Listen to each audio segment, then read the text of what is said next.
Hello, everyone, and welcome to our weekly Open Creative Space live stream. Here at Learn, we believe that making is what makes us human. We make, therefore we are. Yay. I'm here with my daughter today. She's 11 and she's in grade 5. This session is for educators who want to get into making and STEAM with their students, both online and in your classrooms. We also have a post with pictures and links for students that you can send your students to at ocs.learnquebec.ca. Today we're going to be working with cardboard construction, and I'm here with my colleagues Chris Colley and Christine Truesdale, who will be doing some demoing for us and getting into lots of different kinds of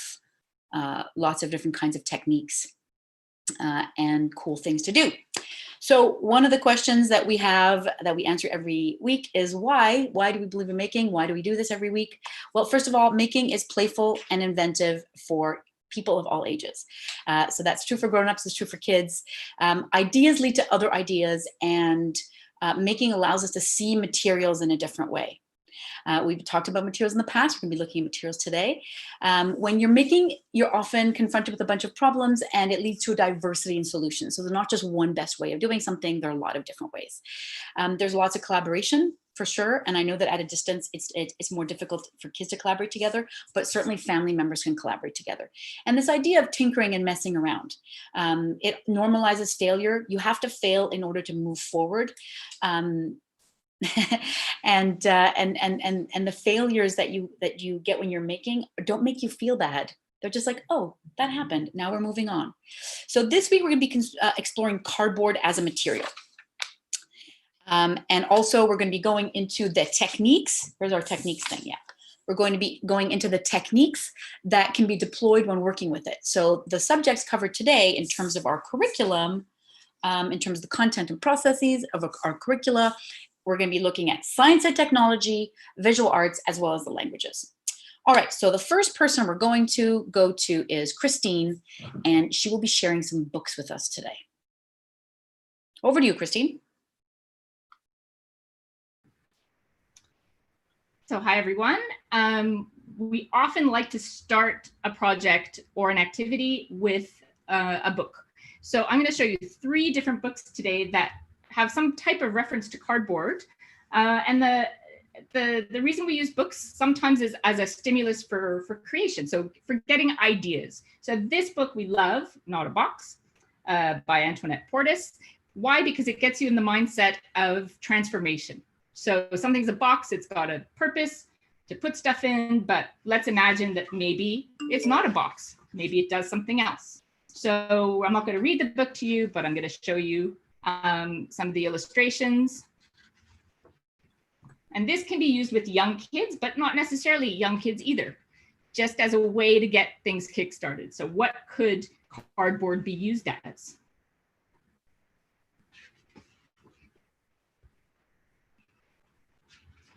It's not a box. So it's a way to trigger the imagination, and think of things, in this case, it could be a costume. What are we going to transform it into? Awesome. So the idea of taking a material and transforming it into something else is something that's important in engineering as a concept, but also in the arts as well, because we're using different kinds of media to transform them into something. So that's book number 1. The next book I'm going to show you is a book that has some how-to, some information. So it's an information-based type of text, but it's very, very fun and nicely illustrated. It's got some techniques in it. So it shows you about the tools and the equipment that you can use when you're working with cardboard, some little templates for using, some demos. It's also helpful if you're thinking about the languages and you want students to learn how to follow instructions so that later you can get them also to create a documentation and maybe a how-to about what they've done. So this is great for giving some ideas. The idea here is not to follow this necessarily step by step, because that's not what we're advocating, but it's a good way to give you some ideas about different ways to assemble the materials, some ideas about what could be done, making links back to one of our first live streams, the city stories. This is about creating a cardboard city. So again, a how-to type of book, information-based. And the third one that I'm going to show is Le Vide, which is an example of a book where the illustrator and author is using cardboard as a medium for the illustration. So it's good in terms of an art appreciation and a way to inspire if you're going to be creating with cardboard. There are many techniques here that are illustrated. It doesn't show us how she did it, but it gives us a sense of how she's layering the cardboard, what she's using it for, and then photographing it in order to create an illustrated picture book.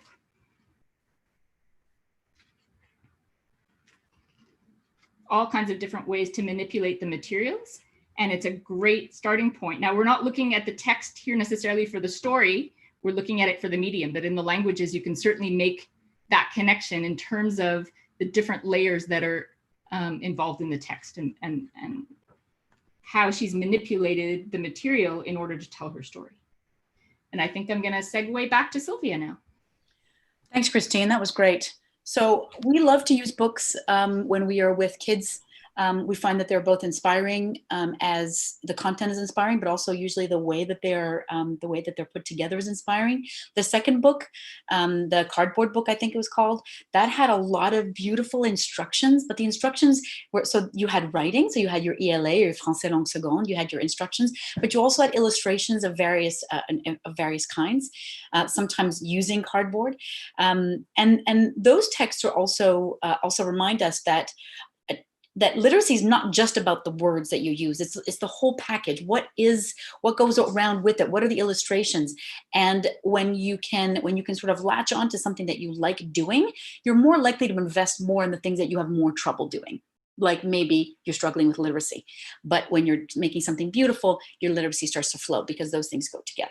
So we've been talking since last week, we've been talking about materials. So we've been talking about materials, and today the material is cardboard, as you may have guessed, obviously.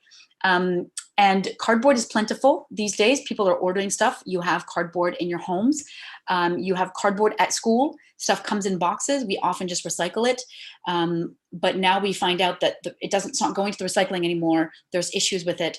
Therefore, we are reusing it. And that's the best way of making sure that it stays out of landfill.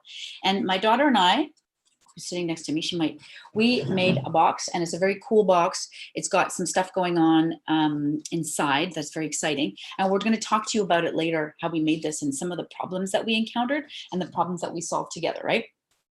But before that, so in order to make a box, we're going to need to know how to do certain things. So we're going to go to Chris, and Chris is going to discuss with us some of the ways in which you can use cardboard, some of the techniques involved in putting cardboard together, right, Chris? You better believe it. So we have lots of things to show you today. I just want to draw attention to the 4 C's, I like to call it: cardboard, cutters, connectors, and creativity, of course. These are the 4 things that you're going to need to build stuff with.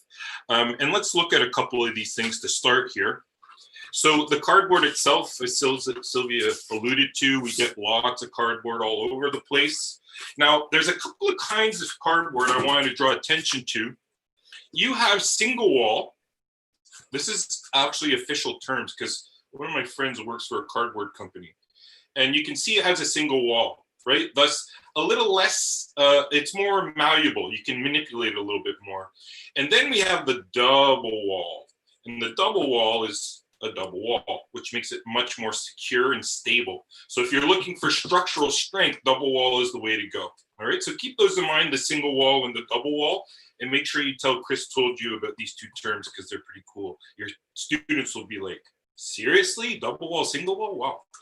All right, so the cardboard. Cutters, well, we use a lot of scissors. But you could also use an Acto knife. Again, in the science program, it's super important that kids manipulate things like scissors. So that when for example, my son's 16, he comes to me with scissors and says, "Hey Dad, can you cut this?" I say, "Get away with me, get away from me, you do it yourself." So these actual tools are needed to be used. And there's a ton of other cutters you can use, circular ones, Acto knives, etc. Connectors, well, there's a couple. We have glue, tape. We could also use glue. We could also use a glue gun if we wanted to. And then there's also these I've been playing around with. These are like those little paper notches, right, where you split them apart. So I can actually combine connect two pieces of cardboard just using these little connectors. And then if you want to go to the real, they have these make do connectors, and they're all different kinds. You can get them at hobby shops and stuff like that. And they're actually built for cardboard. So some are just like two things you push together, and then there's another one that I can actually adjust if I want to. But again, for connecting cardboard. Now, if we don't want to get into the heavy duty like that, there's lots of different techniques that we can make cardboard with just with our hands. So let me clear the space here, and I'm going to show you a couple. The first one I want to show you is a slot, okay, and a tab. And basically what it is I've cut a piece of cardboard out, and I've measured, again, a science competency, how my tab will fit into the slot. Right, and you can use that for all kinds of different games. If you need to add and remove things, works super well. Another thing are some walls, right? Here's two different kinds that I've created. The gosse is actually triangles. Remember, triangles are a very, very good building shape because they spread the load. So this is basically, I'm cutting out triangles to hold up a structure. And then there's also tabs. And tabs basically is you cut two slits in and then you fold them on opposite sides and glue them down. Okay, so tabs. Don't worry, on the page that I have with that I'm going to share with you guys, all of these are illustrated so that you'll have an idea. Another one that's really cool is this insert. And an insert creates really good, strong structure. I can put a lot of pressure on there. And basically what it is, it's two squares or whatever shape you want, and you cut it halfway and then halfway on the other, and then they slip together. And then I can glue it down with some hot glue to kind of make it more stable. So again, for making structures, you can see that's super strong. Another thing that's kind of cool is called a flange. Now, I chose a paper roll to do this in, but I took it and I just cut probably an inch up all the way around the roll, and then I just spread out the legs. And then I can put that down, and then I can have circular posts or columns if I want.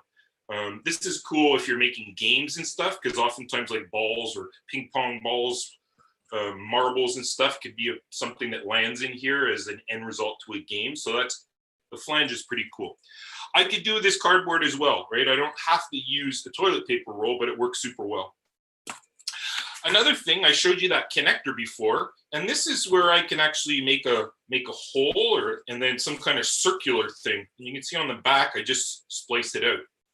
Okay, so I make a hole and then I can make another shape and connect the two, and then I can have this as a manipulation. Another one, and I think I saw this on Sylvia's box, was the L brace. So it's two pieces of cardboard that you tape together with, I used some duct tape, and there you go. So I have this cool hinge that I can now use for a drawbridge or any kind of door I want to have that can open up, or a top of a box, as Sylvia showed us before. So that one works well.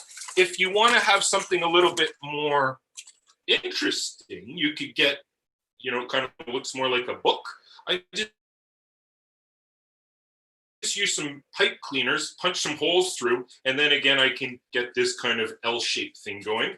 And I just use some pipe cleaners to do that. Okay, so this is, you punch some holes and then you just put some pipe cleaners in. Another final way that we can kind of manipulate here is using a skewer. Because in cardboard, it has all these little holes, right? So I can put a skewer through it, and then I can have kind of gates. I was thinking that I could build something where cars ran through and went through the gate. So these could be something that can kind of swing if I wanted to, or I could turn it into a flag if I wanted to and glue it up. So the skewers work super well with cardboard as well. So, and the last thing I want to show you is I can actually transform the shape of cardboard. Now, cardboard usually comes in kind of straight, but you can curve it. So this works super well if I'm making games or I want some kind of ball that falls in here, or I'm making a chain reaction or anything like that. I just have to take a pair of scissors and just kind of bend the cardboard, get it pliable, and then it starts to form a nice circle pretty easily. Right? So there's a technique that you can use also if you want to make some circular type things or square type things with. Another technique for that too is if you got a pair of scissors and I just score it, right, which means I just lightly run my scissors and then it folds pretty easily along that seam. So that's another technique I could use if I don't want the cardboard to separate. All right, so there's a couple of techniques for you. We looked at some cardboard, we looked at some different kinds of cutters, connectors, and then I let my creativity go wild and we looked at a ton of techniques on how we can put cardboard together. Back to you, Sylvia. Thank you so much, Chris. That was super helpful. We were looking at techniques. Chris was looking at techniques on how to put cardboard together. This is actually really useful for kids because oftentimes if they're given cardboard to use, they're not often savvy at how to put things together, and they might hit a lot of walls, which will discourage them. So one of the ways of encouraging sort of more cardboard exploration or leading to bigger and better construction is to give kids a chance to work through some of these techniques of putting things together, because that means that they will be able to really make what is in their imagination or really make things that last a lot. Thanks. And it will be to them playful.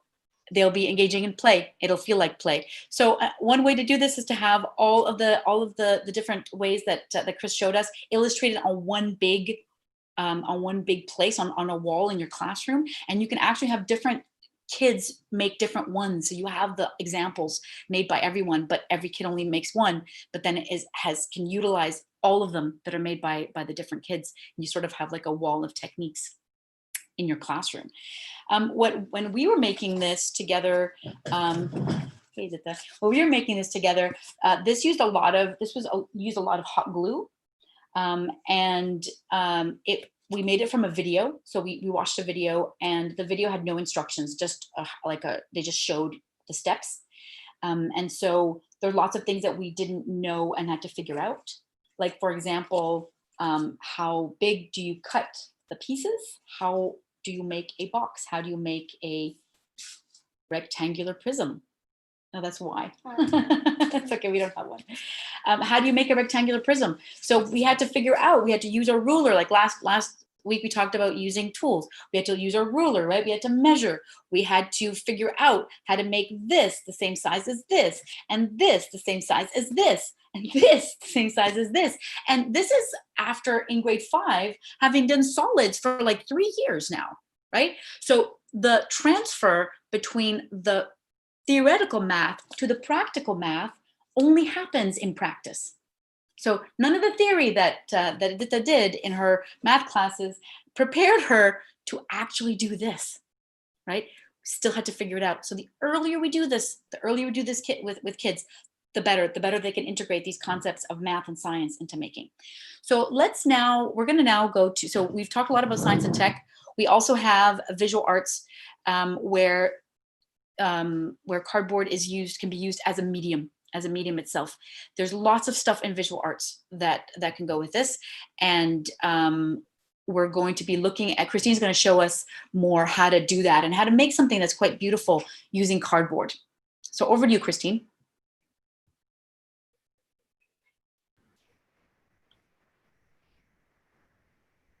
So I've got a bunch of cardboard here, some little pieces. And as Sylvia said, I'm going to show you some of the techniques that can apply in the visual arts. Now, everything that Chris showed can also apply, because if you're making a 3D construction in the arts, you can use all of those assembly techniques for the or that are used in the sciences in technological design and apply them here. What I'm going to show you today are some techniques that can be used in the visual arts to make different relief sculptures or three-dimensional pieces or even flat pieces. So my inspiration this time is the natural world. So I'm going to show you how you could take cardboard and transform it and be inspired by the natural world. So some of the techniques that are in the program that you can use, well, a simple one with cardboard here. I've got regular just corrugated cardboard. Cutting is one of them. So simple kinds of cuts that you can make. You can do notches and then assemble more than one piece together. So I'm going to notch it a little bit like Chris did so that I can have something that's more three-dimensional. Here we go. You can also use these great kinds of scallop scissors if you have some. And then you've got cuts that have a scallop in them that can then be used, if you think about the natural world, to help you represent feathers or represent different kinds of scales on fish, different kinds of things. It doesn't have to be an exact representation, but it can make you think of those kinds of things that you see in the natural world. And here's another technique that involves curling. So you can cut parts of it and then wrap around a pencil or something round. And you can create different kinds of ways to manipulate. My favorite thing to do with cardboard is tear. So you tear and you expose different layers of the cardboard. And then you have a different type of medium that you can use. You've got the paper parts, you have the thicker pieces. The properties of the corrugation part of the middle part of the cardboard are really interesting to play with as well. So I'll give you an example. You think, oh, I tore this isn't useful. I'll show you what happens. You can now take this piece, you scrunch it, you can fold it in half, cut it, and all of a sudden you've got something that's looking a little bit like a leaf. So what are the techniques? I'm cutting, I'm folding, I'm bending, I'm scrunching, I'm shaping, and I have something that's starting to represent a leaf that I could use. If you start to notch it like this, eventually you can have something that looks like a feather. So all kinds of manipulations you can do. And I'll show you an example. This is a flower that I had in a pot. I cut the flower and by manipulating different layers of the cardboard, I'm able to build something that really looks three-dimensional. And really all this is just layers that are cut really randomly, bent, and then layered and assembled. So all these words I'm using are words that are in the visual arts curriculum. And my stimulus for creation is the natural world. So that's great. You're going to say, great, you made a flower. What's the point of that? So I'll show you how all of this pulls together. So really, like Sylvia said, we're learning techniques, but then we want to be able to do something with them. So I'll show you this little representation. I was inspired. I did a little sketch of a bird. He's kind of a hummingbird and a kingfisher all put together. That's okay. It's my artistic license. And then here are how some of the techniques all pull together. So it's a little bit difficult to see. I'll put some photos up. But I've got here an assembly of all the different techniques I've been showing. So I've got my little bird. I notched him in a lot of ways to get something that looks a bit like a feather. I've created a branch. I've put in some leaves like I was showing before. Here's a representation of the flower and some tearing technique here to give the thing dimension. Here I've exposed some of the layers of the cardboard. And this is a good way to represent kind of the different techniques that you can use to create cardboard. And this is just the bottom of basically a crate of cans. So from there, I just notched parts of it, ripped it, and created this kind of relief piece. So that's an example of things that you can do with cardboard as a medium. I'll let Sylvia take over now. Cool, great. Thanks, Christine. So as you're picking up your jaw off the floor, everyone, after you've seen that beautiful cardboard creation, you might consider all the curriculum connections that were in there in terms of both the content and processes in visual arts. So there was a stimulus, there was also obviously the creative process, including the stimulus for creation being the natural world, and all the decision making that had to go along with Christine's creation. So an inventory of what was going on, an inventory of things in the natural world that inspired her, such as the birds and the different flowers and the different textures that are in that. So the leaves, as well as the feathers, the sharp beak, the branch the bird was sitting on, lots of transforming gestures. Yeah, so that's also part of that's actually part of the content of visual arts, and a lot of language, a lot of visual art language. So for those of you who are like, what do you mean cardboard is a medium for the arts? You could see that cardboard is a medium for the arts. So I'm gonna go, we're running out of time, so I'm gonna go to Chris, and Chris is going to show us about, she's gonna show us cardboard simple machines and complex machines that utilize the techniques that he showed us before. So how to make actual simple machines and complex machines out of cardboard. Over to you, Chris. Great. So techniques, all right? So we're gonna look at, again, curriculum parts. This is in science and technology, technique and instruments, use of tools you've been doing, simple measurements, the use of simple machines we're gonna look at, and complex machines, and also how do we design and what are the manufacturing, how can we put together all these types of things. So I'm gonna show you a couple, not all of them, just for time's sake. But Christine kind of was showing this cardboard, right? So this is a piece of cardboard, and then I tore the top off, and I got all of these ridges. And these ridges look similar to a gear. So what I did is I cut out some circles, and then I put the gears around the wheels, and now I can turn it and it spins. All right. So again, creating representations for students, really important, because they actually see, they have to put it together. So I've done this a lot with, grades 4, 5, 6, 7, 8, and it works super well because we look at simple machines first, and then they start to design their own complex machines using some of these simple machines. Another one that I have here is an inclined plane. All right, this could also be a wedge. You could use this as a wedge, and basically it's just a triangle, right, with a flat surface. But I use this inclined plane to lift things. Now, with those in mind, I also made this little pulley, right? So a little pulley, I just put a straw through, folded up some ends, and then I can turn. Now, here's the start of a simple, complex machine. I got a huge rock I want to pull up, and then I just slowly start to pull it up, all right? So I'm combining two simple machines into one. The last thing I want to show you is a little bit more complex. It's kind of like automata.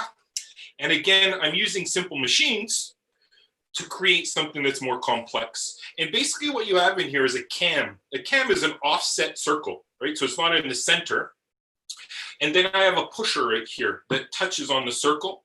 So then once the circle starts to turn, you'll see that it starts to push the pusher. It's not pushing it because I'm have it upright, but you should be able to see it go up and down. Okay, so that's just a simple cam with a little handle here, and then I could put whatever I want on top of here, right? This is could be a doll, or it could be a sun rising up and setting down. So again, what you put on top is where your creativity again comes into play. So again, simple automata made out of cardboard. Back to you, Sylvia. Thanks, Chris. That was great. This was actually an amazing look into all the things that you can do with cardboard construction, as well as all the ways in which curriculum and the content and processes that are involved in there go in that. And I don't know about you guys, but I'm inspired to do more with the cardboard that I have in my house. And as you know, yes, and as you know, at the end of any session with kids, we often ask kids reflective questions, and we find that that's the best way to get kids to look back on their process and also integrate some of the science concepts, some of the language, some of the visual arts content that we want them to have. It allows them to connect the various dots. So some of the questions that we might ask kids after this is, how did you figure out what shapes that you needed to cut out for your project? So whether your project is a more arts-based one where you're looking to the natural world, there's still shapes that are going along with that, or if you are making a box, you still have to figure out the shapes that you're cutting. What are some of the problems that you had to solve? So kids will always encounter problems. Asking them what kinds of problems they had to solve is a really good way of getting them to delve deep into what they learned and the process that they followed. And what are some techniques that you would like to try again? What would you make with cardboard if you had to do this again, right? So these are some questions that actually Edita helped me with. She helped me brainstorm some of them. And this means that it makes play more purposeful because we move forward, we're failing forward. We encounter some obstacles and we fail forward. So this, yes, and we normalize failure. So this has been our last, this has been our last live stream for this school year, and we will be back in the fall for you with more things. So thank you to Christine Truesdale and Chris Colley, my colleagues, and my assistant, as well as my assistant Edita, who was here with me today doing all kinds of fun cardboard making. So thank you so much for tuning in and have a great summer. Bye-bye.